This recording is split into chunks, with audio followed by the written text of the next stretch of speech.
Vítejte u videa, kde si ukážeme, jak funguje kreslení a úprava směrového oblouku.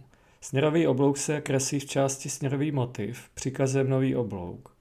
Když na něj kliknete, zobrazí se vám takovýto dialog, v jehož horní části se nastavují tečny. Nejdříve si nastavíme první tečnu, takže klikneme na tlačítko zadání. Potom si vybíráte, jestli chcete přímou nebo obloukovou tečnu. My v prvním případě budeme mít přímou tečnu, klikneme na tlačítko ukaž. Jo, teď tečnu můžeme v podstatě zadat dvěma způsoby. Buď klikneme na první a druhý bod, kterým se nám vlastně zadá ta tečna. Tady vidíme, že už jsou vypsané ty její souřadnice. Dá se teoreticky zvolit i převýšení té tečny, což se ale běžně nedělá. Když dáme OK a zadáme druhou tečnu, můžeme si po stisknutí tlačítka ukaž ukázat ještě druhou variantu, a to, že stiskneme tak, jak nám to tady říká Enter. A to je případ, kdy vlastně vybereme přímo tou úsečkou. Výhoda je, že se potom dá ten oblouk nějak jakoby lépe upravovat. To potom ještě ukážu, až zavřeme ten dialog.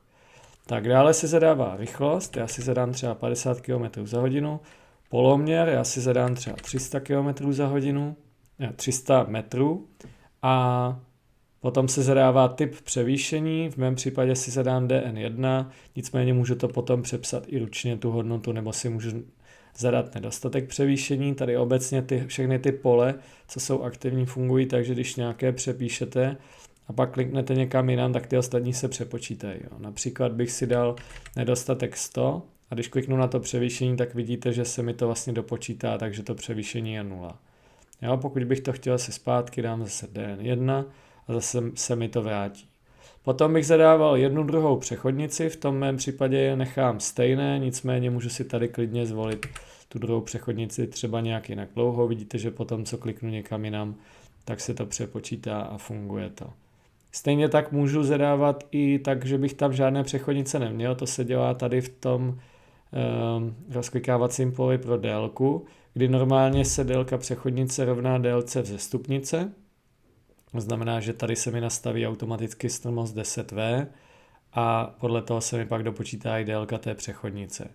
A mohl bych si dát buď, že nechci žádnou přechodnici, tím pádem mi ta přechodnice dá s délkou 0, ale vzestupnice mi pořád zůstane, protože tam mám převýšení 0 v té tečně. A kdybych si tam převýšení v té tečně dal 59, můžu to zkusit, mám tam 59, tak mi vlastně zmizí i délka té vzestupnice. Jo, což ale teda není úplně standardní případ, takže to zase vrátím zpátky. Případně ještě existuje varianta, když bych tam vrátil také délku podle té vzestupnice, tak si dát, že se nerovná délce vzestupnice a pak můžu mít různou délku přechodnice a vzestupnice. Vidíte, že teďka ty délky jsou různé. To taky není úplně standardní případ, ale udělat se to dá. Jo, pakliže to mám také nastavený, že se to nerovná, tak pokud jako změním to převýšení, třeba dám DN2, tak vidíte, že mi ta délka přechodnice zůstala, přestože se měnila délka té vzestupnice. Jo, a tady v tom druhém případě se mi to vlastně prodloužilo. A to znamená, že ještě dám pak zase zpátky, protože to jsem tam dával předtím těch 40.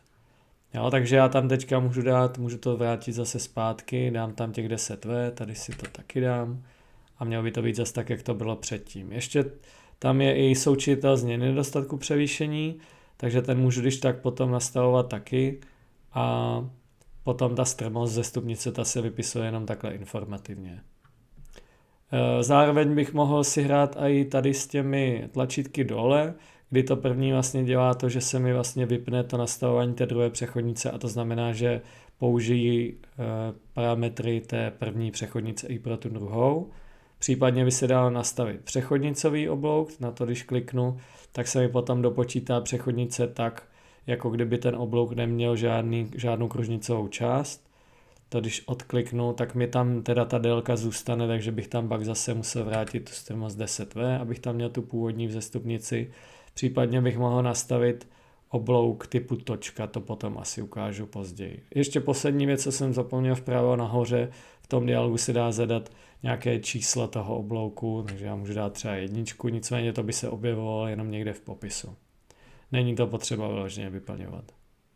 Tak, když dám OK, vykreslí se mi ten oblouk, vidíte, že má nějaké dvě přechodnice, ty se kreslí jako křivky ty křivky v té verzi 4.0, v té nové verzi, se vlastně vykreslují jako obloukové segmenty, ono to není úplně vidět, ale když bych to přepnul také ten segment na přímou, tak vidíte, že se to mírně hnulo. Jo? Když to vrátím zpátky, tak mírně se to pohne, když to přepnu. Takže je to vlastně vykreslované pomocí těch obloukových segmentů, tak aby to lépe kopíroval tvar té přechodnice. A v prostředku máme kružnicovou část, v hlavních bodech oblouku máme takové kružnice, které nám vlastně dokreslují jenom jako graficky, jak ten oblouk vypadá. Tak ten oblouk, když mám takhle vykreslený, tak podle toho, jak jsem si zadal ty tečny, tak funguje, pokud jsem si vybral přímo úsečku té tečny, tak by mě mělo fungovat taky zároveň automatická úprava toho oblouku. Vidíte, že když tu tečnu hnu, ten oblouk se automaticky přepočítá. Když ji dám zpátky, tak se zase vrátí zpátky. Nefunguje mi to ale pro tu levou tečnu, protože tu levou tečnu jsem zadával jenom obyčejně pomocí 2 bodů. To znamená, když se vrátím zpátky a dal bych opravu oblouku, kliknu na ten oblouk, vidíte, že se mi vyvolal ten stejný dialog pro nastavení toho oblouku, zadám si tu první tečnu a dám si ukaž a entrem si přepnu na ten výběr té úsečky. No a když si zadám tu úsečku, dám OK, tak teďka uvidíte, že když hnu s tou levou tečnou, tak se mi pohne ten oblouk. Jo, můžu si vybrat obě ty úsečky a tím pádem, když s tím takhle pohnu, tak se mi pohne celý ten oblouk.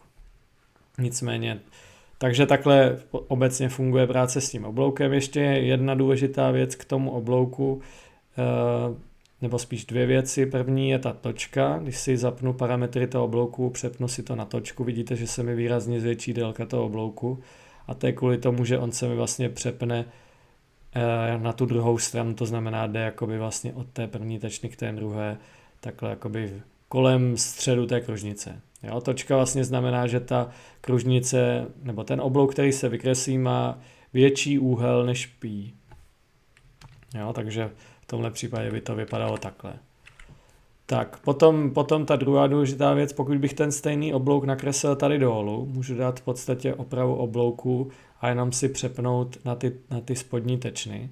Tak pokud si zadám tu první tečnu, já jsem tady tu první tečnu schválně v tom druhém případě udělal jako oblouk, tak když si přepnu na tu možnost oblouk a dám si ukaž, v tomhle případě je to vždycky jenom ukázat, tady můžu vybírat buď oblouk, anebo kružnici, tak pokud si vyberu ten oblouk, zadám OK a vyberu si i druhou tu přímou a zadám si zase pomocí toho Enteru, tak ten oblouk se mi trošku přepočítá a když dám OK, tak vidíte, že on vypadá trošku jinak. Dám si regen, tak aby mě ten oblouk vylezl nahoru a vy jste ho lépe viděli. A v podstatě funguje to velmi podobně, to znamená, že ten oblouk je přimknutý takhle k té obloukové tečně a obecně to funguje tak, kdybyste dělali třeba složený oblouk, což tady v tomhletom případě teďka ukazovat nebudu, tak vy vlastně ten oblouk, který zrovna upravujete tím dialogem, když kliknu na tenhle, tak se mi pohybuje tento oblouk a ten tečnový oblouk stojí. Takže i kdyby to byl živý oblouk Relkenu, nebyl by to nějaký obyčejný oblouk AutoCADu, tak on vlastně stojí, ale hýbe se mi jenom ten, který zrovna upravuje. Jo, teďka zároveň funguje pořád to, že když hnu s tou přímou tečnou, tak se mi ten oblouk takhle přepočítá a pohne se, nicméně nefunguje to u té obloukové tečny. Jo, zatím Relcat to umí jenom tak, že musíte znova ten oblouk vybrat a potom, co ho znova vyberu, ukončím ten dialog, tak ten oblouk se překreslí. Jo, takže také, když to vrátím zpátky a dám regen, tak vidíte ten výsledný oblouk. Potom ještě poslední příkaz, který se vám může hodit, tak je smazání oblouku, kdy když takhle vyberete ten oblouk, on to vybere jenom ty oblouky, dáte Enter, tak ono to ten oblouk smaže. Ještě při tvorbě oblouku, když si kliknu na ten oblouk, tak tady tím tlačítkem další rychlosti si vlastně můžu zadat další 4 rychlosti do toho oblouku. Já si tam takhle v rychlosti naklikám nějaké rychlosti, jenom abych principiálně ukázal, jak to funguje. Tak pokud to potvrdím, dám OK. Nic se na první pohled nestane, ale pokud bych si vykreslil popis toho oblouku, tak vidíte, že tady mám vlastně teďka všech 5 rychlostí a k tomu i odpovídající nedostatky, případně přebytky a všechny strmosti a vlastně i součetá změny nedostatku převýšení pro tu nejhorší variantu, který se mě vlastně ukazuje pro tu nejvyšší rychlost.